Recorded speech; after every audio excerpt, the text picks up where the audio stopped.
Hi guys! Today, let's do yung aking skincare favorites of 2016. Inisip ko nga kanina, sabi ko, skincare routine ba gagawin ko or skincare favorites na lang? Kasi hindi ako makapag-decide sa skincare routine kasi ang dami kong products na ginagamit na sinusubukan. Tapos minsan papalit-palit ako ng products. Kunwari, this week, ito yung gagamitin ko. Next week, ito. Kasi mas okay yun para sa akin kasi mas nako-compare ko kung alin talaga yung mas effective sa skin ko. Disclaimer, iba-iba tayo ng skin type. So, pwedeng kung ano yung ginagamit ko, pwedeng hindi siya effective sa'yo. Pwedeng hindi kahiyang doon sa product na yun. Pwedeng kang tigyawatin doon or what. Iba-iba tayo ng skin type. So, you will never know unless you try it. Sa akin, ito yung mga okay na skincare products. Since requested naman to, ito yung talagang favorites ko nitong 2016. Okay, so let's start with pagtatanggal ng makeup. Okay, dun muna tayo, ha? I will try my best na maging systematic etong video na to. So, dun muna tayo sa pagtanggal ng makeup. Garnier na Micellar Cleansing Water. Nabanggit ko sa November favorites ko na hindi ko siya ginagamit ng as is. Ginagamit ko siya pantanggal ng makeup and then saka ako maghihilamos. Although sabi dito, pwede kang hindi na maghilamos, pero hindi ko ginagawa yun guys. Hindi ako natutulog nang hindi nagtatanggal ng makeup. Kahit gano'n ko kaantok na antok, as in kahit na lakda na ako, hindi pwede. Kailangan maghihilamos ako para magtanggal ng makeup. Siguro kasi dahil sensitive din yung mata ko, pag hindi ko masyadong nalinisan yung eye area, pagising ko sa umaga, namamaga yung eyes ko. So, very sensitive yung aking eyes. Itong Garnier, I've tried yung Maybelline, I've tried yung L'Oreal, pero ito yung pinaka-okay na micellar water para sa akin. Talagang ito yung nakakatanggal ng makeup, especially eye makeup kasi usually ang ginagamit natin dito yung mga waterproof, eyeliner, ganyan, mascara. Ito okay na okay sa akin to. Using a cotton pad. May cotton pad ba ako dito? Okay. Maglalagay ako para masaturate yung cotton pad tapos ilalagay ko na siya sa eyes ko. Siguro patatagalin ko ng mga 3-5 seconds, ganyan. Saka ko i-wipe off gently kasi syempre sensitive tong area na to guys ha, yung under eye area natin para maiwasan natin na magkaroon kagad ng mga fine lines dyan. Gently, and then natatanggal naman niya lahat. Kahit yung waterproof na eyeliner, waterproof mascara, okay siya sa akin, natatanggal niya. Except sa Heroin Make. Makunat kasi talaga yung mascara na yun. Meron dalawang klase nitong Garnier. May pink. This one is for normal to dry skin. Ito naman for oily skin. Ito dapat para sa akin kasi I have oily skin. Pero, ito yung ginagamit ko kasi ito yung mas marami sa'yo. Available na to sa Watsons and yung ganito kalaki, $249. Parang ganun yung price. Lalagyan ko rin ng Garnier to, itong wipes. Ginagamit ko to pang tanggal ng lipstick, ganyan. Pag nasa-swatches ako, ayan yung pantanggal ko, pantanggal ng makeup dito sa neck. Kapag yung foundation ko yung heavy coverage, kagaya ng Marc Jacobs, gumagamit ako ng wipes bago ako maghilamos. Organic baby wipes. And kung good enough siya para sa baby ko, gentle enough, of course, okay siya para sa skin ko. Although meron siyang scent, hindi naman kasi sensitive yung skin ko eh. May scent siya, pero gentle naman. As for me ha, based sa experience ko, got this from, available din to sa Toys R Us, pero ilalagay ko yung link kung saan to available or dito. And organic baby wipes, sabong pampaligo. Hindi to mawawala. Pag nahanap ko na yung kapalit niya talaga, siguro, mapapalitan ko na. Actually, meron niyang nirecommend yung sister ko eh. Sabi niya, try ko daw yung Dr. Alvin. Hindi ko pa natatry si Dr. Alvin. Sabi niya, try mo si Dr. Alvin. Naku, baka hindi mo nabalikan si Koji-san. Talaga. Pero marami niyatang ngayon. Kasi sabi ni ate, wag daw akong basta-basta din bibili ng Dr. Alvin. Kasi marami na ring fake. Ano ba yan? Sabi ko. So, for now, since hindi ko pa natatry yung Dr. Alvin, okay sa akin si Koji-san. Ayan, pag bumili ako talagang family pack. Mas marami, mas mura para sa akin. Paliligo ko, hindi talaga mawawala si Koji-san. Kahit nagta-travel ako, kailangan may dala akong Koji-san. Pag hindi ako nag-Koji-san, kasi parang hindi ako naligo. Parang ganun yung feeling ko. So, hindi ko na masyadong i-elaborate tong si Koji-san kasi lagi naman yan. Lagi ko yung nababanggit kasi favorite ko talaga yan. Ang dami ko ng video about Koji-san. Ito yung na-discover ko noong 2016. Yung Jinju White Pearl Extract plus Whiten Advanced Technology. Ang bango niya. Lately, parang napapansin ko, naglalighten yung skin ko. 2 weeks or 3 weeks ko na siyang ginagamit. Hindi ko nga alam actually kung saan ito mabibili. Hahanapin ko guys, tapos ilalagay ko na lang sa description box ha, kasi hindi ako sure kung saan siya mabibili. Pero ang ganda ng effect nito sa akin. By the way, marami akong soap pala na try last year. Pero kung hindi nyo siya narinig dito sa favorites ko, huwag nyo nang hanapin yung wala. Okay. Ito talaga yung mas effective sa akin. Yun nga, kagaya na sinabi ko, papalit-palit ako ng skincare routine. So, pag bumalik ako dun sa isa, ibig sabihin yun yung mas okay sa akin. Yun yung mas talagang type kong gamitin. O, yun, kagaya nito. Ginju White. This is made in Korea. Since nasa body na tayo, isasama ko na yung para sa Lecky Lecky. Ito na yung kinuha ko actually, 500 ml. Ayoko nung gumagamit ng Dio kasi mula nung tinry ko to, parang may satisfaction every time na ginagamit ko siya. Lalagay mo siya sa cotton, diba? Tapos parang siyang toner para sa kilikili. Tapos pag tinignan mo siya, meron may mga brown-brown. So, pag nagde-deodorant ako, kasi parang feeling ko, patong-patong ka lang. So, kailangan mo yun eh. Kailangan mo yung parang toner para sa kilikili. Kung meron nga toner para sa face, dapat. Diba, no? Meron din sa kilikili. So, feeling ko, at the same time, na-exfoliate din niya yung skin sa kilikili. Matte talaga siya. Wow, foundation lang. Yung feeling niya, after mong i-apply, siguro basa pa siya sa mga 2 seconds, 3 seconds, ayan, hinday mong matuyo. Pag natuyo siya, matte na matte talaga. Parang foundation lang. Although, hindi niya talaga totally napipigilan yung pagpawis ng aking kilikili kasi talagang sobra. After ko magpa-breastfeed, talagang promise, tatry ko talaga yung Botox para sa kilikili, para mabawasan. Kasi OA talaga yung kilikili ko pag nagpawis. Lalo na ngayon, nung pangalawang pregnancy ko, parang dun na talaga siya nag full-blown na baskil. As in, hindi niyo ako makikita na naka-gray kasi pag naka-gray ako na shirt, dun talaga lalong halatang halata. Lalo na pag stressed ako, yan, dun talaga siya. Kahit malamig pag stressed ako, ayun, nagpapawis yung kilikili ko. So, anyway, this is available sa RMK online shop. Whitening deodorant. Hindi siya actually deodorant para sa akin eh. More like toner, more like whitening solution. Iba na yung itsura niya ngayon. Baka magtaka kayo kasi pag pumunta kayo sa page ng RMK online shop, lalagay ko yung link sa description box. Iba na yung itsura niya ngayon pero the same formula. Wala pa akong na-try na pumantay sa kanya. Next. Sa facial wash, dalawa lang yung talagang favorite ko na facial wash. First one is yung Pond's na Acne Clear. Okay na okay sa akin to. Hiyang na hiyang ako dito. And ever since naman talaga kasi Pond's, mula pa nung high school ako, okay na okay sa akin yung Pond's. Wala akong problema sa kanya. Hindi ako nagbe-breakout. Okay yung skin ko. Magkasundo kami. Kaya, ayan. Etong Acne Clear, hindi ko alam kung talagang nakakatulong siya para ma-lessen yung breakouts, yung pimples, acne, kasi hindi naman acne prone yung skin ko. Pero para sa akin, okay siya. It fights oil and acne. Sa akin yung oil, good enough. Okay na sa akin yun. For 2016, ito talaga yung gamit na gamit ko. Another one is yung facial wash ng Eye White. Ito, isa rin favorite ko. Madaling hanapin yung Eye White kahit sa 7-Eleven meron. Tapos mura lang siya. Wala akong masyadong masabi kung talagang it helps with whitening. Kasi marami akong whitening na ginagamit sa face ko. Pero, yeah, okay sa akin to. Sunblock, sunscreen. If lalabas ako and alam ko arawan ako, sunscreen talaga ang kailangan.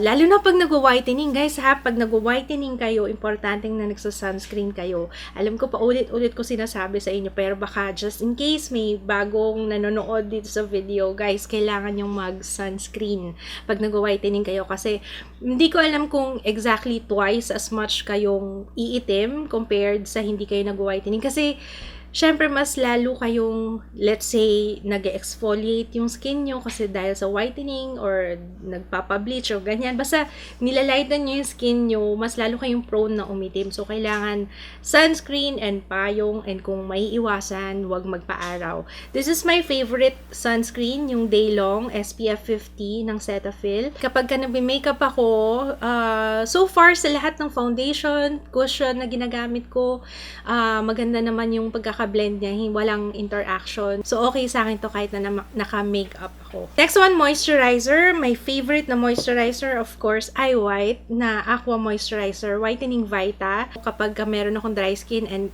gagamitin ko matte foundation, kailangan naka-moisturizer ako. Usually, nagkaka-dry skin ako dito. So, ibig sabihin ba nun, combination skin na ako? Kasi kung oily, tapos may dry, Actually, I don't know. Pero feeling ko oily skin pa rin ako. Kasi pag nag-oil up ako, talagang buong face oily. Para lang siyang tubig. So, kung hindi kayo mahilig sa mga moisturizer na malalagkit, I highly recommend this one. Merong nasa sachet nito. So, kung gusto nyo itry nyo lang muna, pwedeng-pwede. Kasi meron siyang, available siya sa sachet. Next one, kunwari na-apply ko na yung foundation ko. Tapos nakita ko medyo merong mga areas ng face ko na kailangan pang i-moisturize. Kunwari, meron pa mga dry, patchy. Etong nilalagay ko, yung Celatec na Hydration Hydrolyzed Moisturizing Mist. Third bottle na yata namin to kasi favorite din ni kids to eh. Ako, ginagamit ko siya kapag kunwari, ayan nga, may nakikita akong mga dry patches sa skin ko. Syempre, mahirap nang mag-apply ng moisturizer, especially kapag may powder ka na, may foundation, may powder ka na. Spray na lang siya sa face. Ganyan.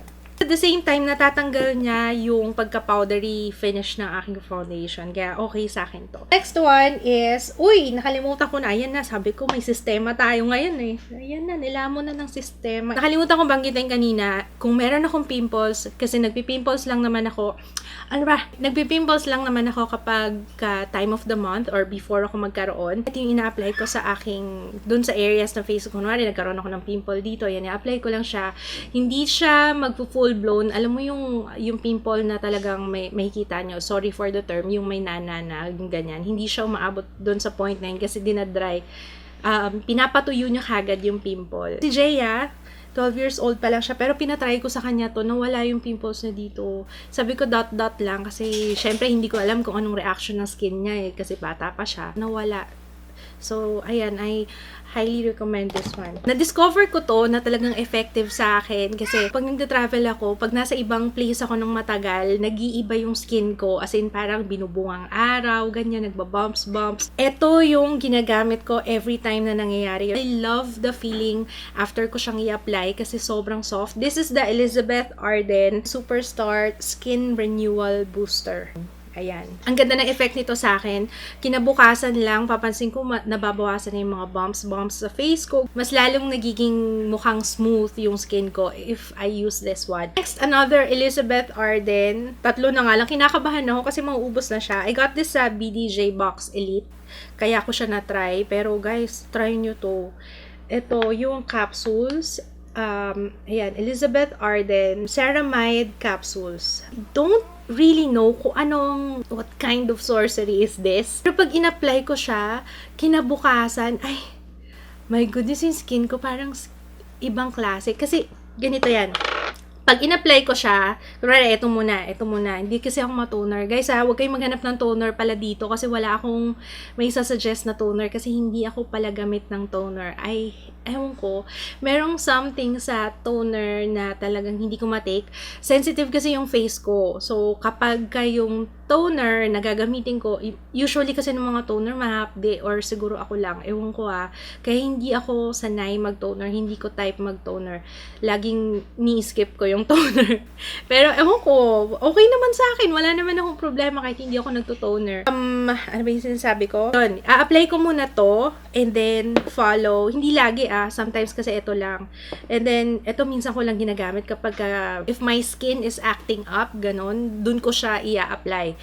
Pero siguro madalang lang once a week, ganyan, or every other week. Nangihinayang ako kasi sayang eh. Pero ang ganda ng effect nito. Kinabukasan talaga, makikita mo yung skin mo. Parang hindi mo skin, parang mukha siyang shiny, pero iba yung effect, glowing talaga. So, yun yung effect sa akin nitong ceramide capsules. Okay, next one, yung St. Ives na apricot scrub. Nagsimula ako sa YouTube na feature ko na siya. Parang naalala ko. 3 years ago, ayun, na-feature ko na tong apricot scrub. And last year, nabalikan ko siya ulit kasi it was sent to me by St. Ives.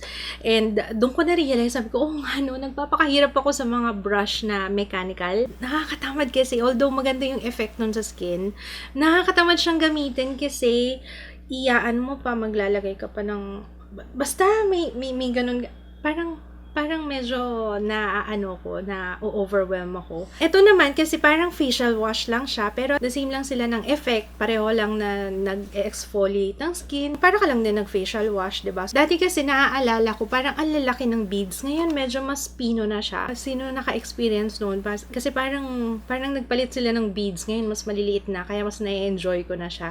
So, ito, hindi ko siya everyday ginagamit. Huwag kayong everyday mag-exfoliate. I use this siguro twice or thrice a week. Okay, next one is Eye White Korea Original Nose Pack. I tried yung yung galing sa Thailand yata. Available din sa RMK yun dati.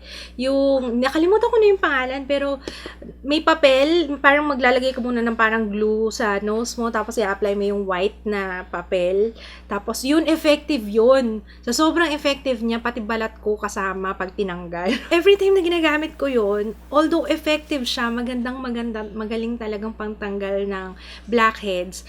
Kaso yun nga yung nangyayari, pati balat ko nasasama. So, after nun, tanggal nga yung blackheads mo, may sugat ka naman. Ito yung pinaka-okay na nose pack para sa akin, pantanggal ng blackheads. Itong Eye White na nose pack. Meron akong video nito, guys. So, kung hindi nyo pa napapanood, lalagay ko yung link sa description box. Last but not the least, lotion. Actually, tight tong dalawang to eh. Pero I would have to say, yung pinaka-mabilis talaga na effect is dun sa Snow Skin Whitening Lotion. Although, hindi ko siya magamit daily dahil tinatamad ako kapag malagkit yung i-apply ko. Parang nasa isip, lagkit niyan eh. Ayoko niyan. Bukas na lang. Binubukas ng bukas ko. Although mabilis talaga yung effect niya, instantly. Makikita mo na pumuputi yung skin mo. Para siyang may foundation. Para siyang may pigment, ganun. Para sa akin, yung ease of use or dahil ayoko nung malagkit eh. So, okay sa akin itong Vita Pack na whitening lotion. Ito okay sa akin na kahit na tuloy-tuloy gabi-gabi, yan gagamitin ko. Okay lang kahit na pagpawisan ako, hindi siya. Kumbaga parang na-absorb talaga siya ng skin. So, wala siyang naiiwan na lagkit sa kanya. Pero again, mas mabilis ang effect, yung Snow Skin Whitening. Pero mas gusto ko to dahil nga hindi siya malagkit. Again, marami akong na-try na skincare products last year. Kapag talaga hindi siya effective, wala kayong maririnig sa akin ni Honey Ho sa kanya. Pero kapag okay naman siya sa akin, ayan, sinasama ko sa favorites ko. Comment kayo sa baba, guys, kung meron kayong gustong i-share na favorite nyong skincare product last year na talagang gamit na gamit nyo. And I might check that out kasi gusto ko rin mag-try ng bago. Alam niyo naman. Ayun pa pala. Gusto kong i-address to kasi laging sinasabi, kapag meron akong na-feature, kung meron akong bagong pinost, o ate, akala ko ba yung favorite mo, ito. Hindi porket napalitan na siya, wow, parang papalit-palit lang no? Hindi porket napalitan na siya, hindi na siya effective sa akin. Gusto ko rin kasing mag-try ng iba-iba, kunwari meron bago, may trending, ganyan. Gusto kong subukan to, gusto kong subukan yan. Mauumay kasi kayo sa akin kapag yun at yun na lang yung sinasabi ko. Para makasubok naman tayo ng iba. Malay nyo, diba, mas effective to, mas So, yun yung purpose ko. Kaya ako nandito, guys, para try natin ang try ko. Ano yung okay, i-share ko sa inyo. So, yun! Share nyo rin, guys, kung ano yung okay na okay sa inyo. Huwag kayong maging madamot. Share nyo yan. Maraming salamat. Sana na-enjoy nyo tong video na to. See you again on my next one. Bye!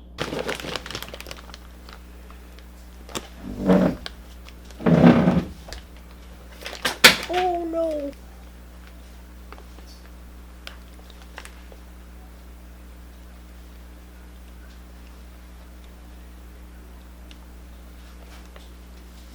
Hirap. Ang hirap gumawa ng thumbnail. Ano ba itong ginagawa ko?